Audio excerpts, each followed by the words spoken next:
नमस्कार साथियों, स्वागत है आपका दृश्य आईएएस के इन फोकस प्रोग्राम में। मेरा नाम है मनीष।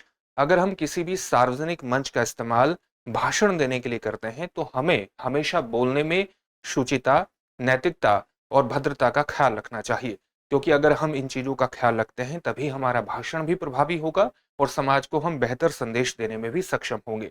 इसी को ध्यान में रखते हुए भारतीय संविधान में भी इसकी व्यवस्था की गई है। भारतीय संविधान के किस अनुच्छेद में बोलने की स्वतंत्रता के अंतर्गत शुचिता महत्वपूर्ण है और साथ ही बोलने की स्वतंत्रता पर किस प्रकार के प्रतिबंध भारतीय संविधान में लगाए गए हैं, ये जानना हमारे लिए महत्वपूर्ण है। हाल ही में सोशल मीडिया पर एक विवाद खड़ा हुआ है।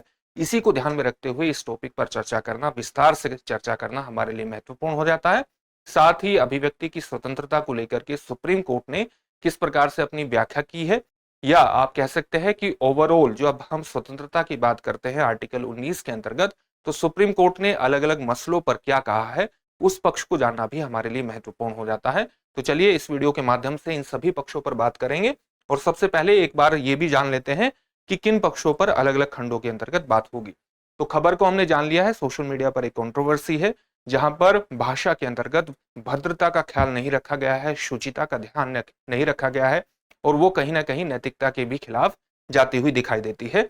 तो किस प्रकार से भारतीय संविधान के आर्टिकल 19 में इन सारी बातों को किया गया है और वाक और अभिव्यक्ति की स्वतंत्रता प्रदान की गई है, उसको जानेंगे। यहाँ पर आर्टिकल 19 के खंड 1 को हम विशेष तौर से जानेंगे और फिर ये देखेंगे कि किस प्रकार से प्रतिबंध वाक और अभिव्यक्ति की स्वतंत्रता पर युक्ति युक्त प्रतिबंध आर्टिकल 19(2) के अंतर्गत लगाए गए हैं।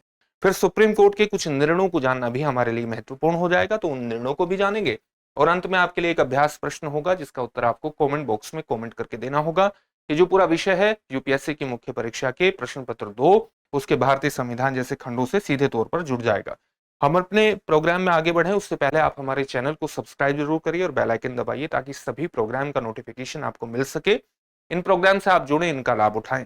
साथ ही इन सभी प्रोग्राम की पीडीएफ फाइल आपको इन फोकस दृष्टि आईएएस के टेलीग्राम चैनल पर उपलब्ध कराई जा रही है। डिस्क्रिप्शन में दिए गए लिंक पर जाकर आप पीडीएफ फाइल डाउनलोड कर सकते हैं। तो सबसे पहले आर्टिकल 19(1) को जानने का प्रयास करते हैं और ये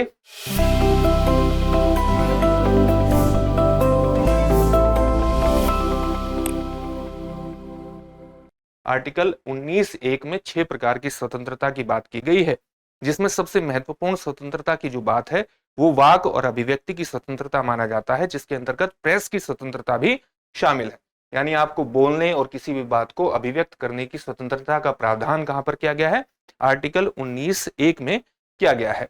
इसके अलावा आपको इसका तात्पर्य भी ठीक तरीके से जान लेना चाहिए कि स्वतंत्रता का ठीक तरह से मतलब क्या होता है, अभिव्यक्ति की स्वतंत्रता का मतलब क्या होता है। इसका सीधा सा मतलब है कि प्रत्येक नागरिक को अपने विचारों, अपने विश्वासों को अलग अलग फॉर्म में, अलग अलग माध्यम से अभिव्यक्त करने की स्वतंत्रता है।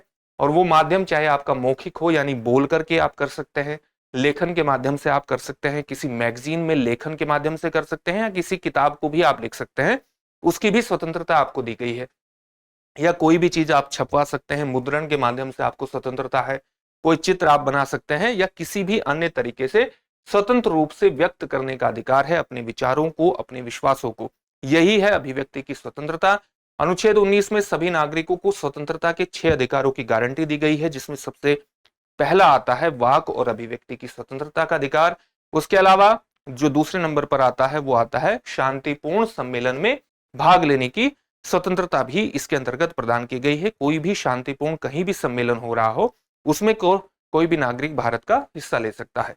इसके अलावा आपको संघ या यूनियन बनाने का भी अधिकार इसके अंतर्गत प्रदान किया गया है। आर्टिकल 19(1) में भारत के किसी भी एक स्थान से दूसरे स्थान पर आप जा सकते हैं। आपको जाने पर एक स्थान से दूसरे स्थान पर कोई भी प्रतिबंध नहीं है, यानी अबाध रूप से संचरण करने की स्वतंत्रता भारतीय संविधान में प्रदान की गई है।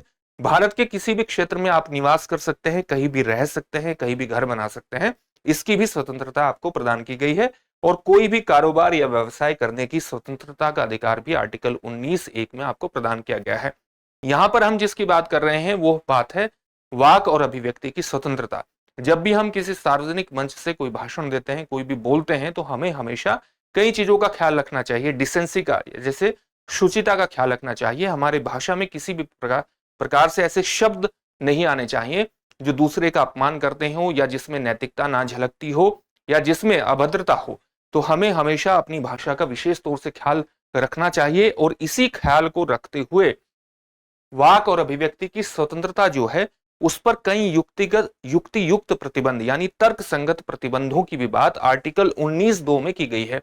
तो वे प्रतिबंध किस प्रकार के हैं उनको अभी हम जानने का प्रयास करेंगे, लेकिन उससे पहले आपके लिए एक सूचना यह है कि दृष्टि आईएएस की नोएडा शाखा में हिंदी माध्यम के और इंग्लिश माध्यम के आईएएस जीएस फाउंडेशन बैच प्रारंभ होने वाले हैं। हिंदी माध्यम का जो बैच है ये 21 फरवरी से प्रारंभ होगा, जिसका समय होगा सुबह 11:30 बजे।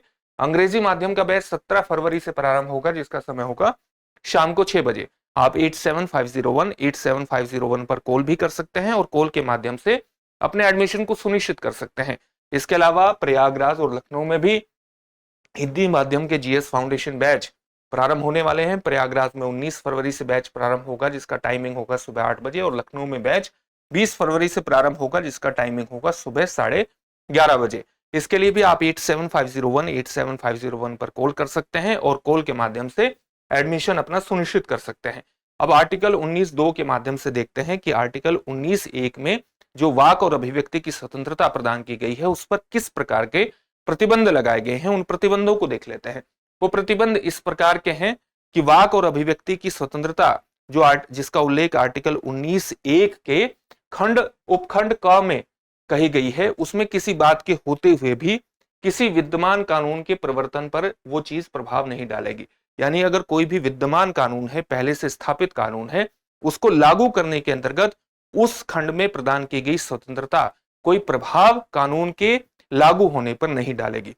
साथ ही राज्य का यह अधिकार होगा, संसद का यह अधिकार होगा कि वो उस खंड के अंतर्गत यानी आर्टिकल 19(1) क के अंतर्गत वाक और अभिव्यक्ति की स्वतंत्रता जो प्रदान की गई है उसमें उस पर कुछ युक्ति युक्त प्रतिबंध भी लगा सकती है, कुछ मामलों को ध्यान में रखते हुए। यानी अगर राज्य कोई कानून बनाना चाहता है तो वाक और अभिव्यक्ति की स्वतंत्रता उस तरह के कानूनों को बनाने से नहीं रोकेगी अगर वो कानून भारत की संप्रभुता और अखंडता को सुरक्षा प्रदान करने से, भारत की संप्रभुता और अखंडता को सुरक्षित रखने से संबंधित है। वो कानून राज्य की सुरक्षा से संबंधित है, तब भी वाक और अभिव्यक्ति की स्वतंत्रता भारत सरकार को कानून बनाने से नहीं रोक सकती। इसी प्रकार से विदेशी राज्यों के साथ मैत्रीपूर्ण संबंधों को स्थापित करने के लिए अगर भारत सरकार कोई कानून बनाना चाहती है, संसद कोई कानून बनाना चाहती है, या पब्लिक ऑर्डर लोक व्यवस्था को स्थापित करने के लिए कोई कानून बनता है, या शिष्टता या नैतिकता के हित में कोई कानून बनाते हैं, यहां पर ध्यान रखिएगा शिष्टता यानी डिसेंसी और नैतिकता यानी मोरालिटी के हित में कोई कानून बनता है, तो सीधी सी बात आ जाती है कि अगर इस पर कोई कानून बनता है तो वो वाक और अभिव्यक्ति की स्वतंत्रता के आधार पर गलत नहीं ठहरा दिया जाएगा। तो अगर कोई भी सोशल मीडिया पर अशिष्टता करता है, अनैतिक होता है, तो भारत सरकार उसको कानून बना करके उस पर इस प्रकार के प्रतिबंध लगा सकती है। इस बात को विशेष तौर से ध्यान में रखिएगा।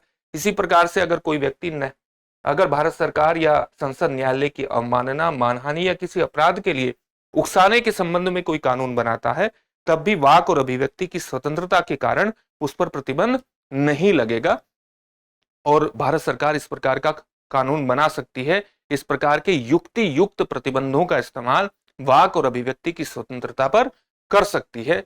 तो ये आर्टिकल 19(2) में ये बात कही गई है। साथ ही जो हमें स्वतंत्रता का अधिकार प्रदान किया गया है, सुप्रीम कोर्ट ने भी अलग अलग मामलों पर अपने निर्णय दिए हैं, जिससे हमारी स्वतंत्रता की जो समझ है वो और ज्यादा विस्तारित होती है। आर्टिकल 19 के बारे में हमारी समझ और ज्यादा विस्तारित हो जाती है। तो सुप्रीम कोर्ट के उन महत्वपूर्ण मामलों को देख लेते हैं और सबसे महत्वपूर्ण मामला जो रिसेंट में आता है वो शाहीन बाग मामले आता है, जो असहमति के अधिकार से जुड़ा हुआ है। सुप्रीम कोर्ट ने शाहीन बाग विरोध के मामले में सुनवाई करते हुए सुप्रीम कोर्ट ने स्पष्ट तौर से कहा था कि जो विरोध करने का अधिकार है, यानी जो कहीं पर भी विरोध करने के अधिकार की बात आती है, वो पूर्ण अधिकार के रूप में नहीं है और स्थान और समय के संबंध में प्राधिकरण के आदेशों के अधीन वो विरोध करने का अधिकार शामिल हो सकता है।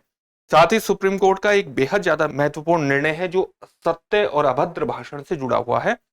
मुक्त भाषण की सीमाओं और अभद्र भाषा के संदर्भ में सर्वोच्च न्यायालय ने कहा था कि ऐतिहासिक सत्य को किसी भी तरह से विभिन्न वर्गों या समुदायों के बीच घृणा या दुश्मनी को प्रकट या प्रोत्साहित किए बिना चित्रित किया जाना चाहिए। यानी ऐतिहासिक सत्य को इस प्रकार से चित्रित नहीं किया जाना चाहिए कि वो वर्गों के बीच, समुदायों के बीच घृणा फैलाए या दुश्मनी फैलाए या इस दुश्मनी या घृणा को प्रोत्साहित करने का प्रयास करे।